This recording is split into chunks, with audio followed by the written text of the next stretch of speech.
નમસ્કાર, હું આસ્થા ગોસ્વામી ધ કેસરી ન્યૂઝ સાથે.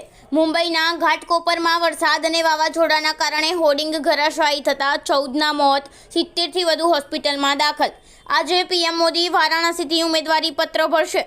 સરકાર સામે મોંઘવારીને લઈને વિરોધ, લોકોએ રસ્તા પર ઉતરીને સબસિડીની કરી માંગ. ઠેર ઠેર ચક્કાજામથી પાક સરકારની ઊંઘ ઉડી. તાલાલા માર્કેટિંગ યાર્ડમાં 13 દિવસમાં 9 કરોડથી વધુ કેસર કેરીનું વેચાણ. છેલ્લા 13 દિવસમાં જ 1 લાખથી વધુ બોક્સની આવક.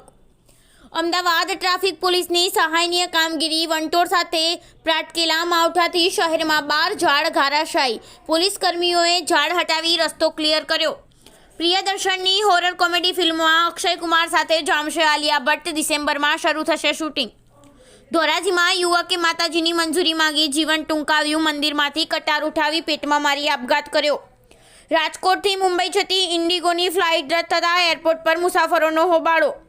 6 ટીમો વચ્ચે પ્લેટ ઓફ જગ્યા બનાવવા માટે જામશે મેદાની જંગ.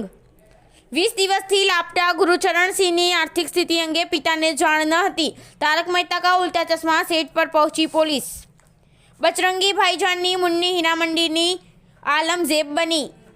અલ્લુ અર્જુન પર તૂટી પડ્યો મુશ્કેલીઓનો પહાડ. તેની સામે આંધ્રપ્રદેશ પોલીસે નોંધ્યો કેસ. બોલિવૂડના પિતાઓએ બાળકોને એકલા હાથે ઉછેર્યા. માતાની ફરજ નિભાવવામાં પણ જરાય કચાશ ન રાખી. બિગ બોસની લોકપ્રિયતા મેળવનાર અબ્દુલ રોઝીકે કરી સગાઈ. સોશિયલ મીડિયા પર શેર કરી થનારી પત્નીની તસવીર. શરીરથી વિકલાંગ પણ મનથી નહીં. ધોરણ 12માં CBSEમાં આયુષા ગાંચીએ મેળવ્યા 94.6%. પાકિસ્તાને બંગડીઓ નથી પહેરી તો પહેરાવીશું. ચૂંટણી સભામાં બોલ્યા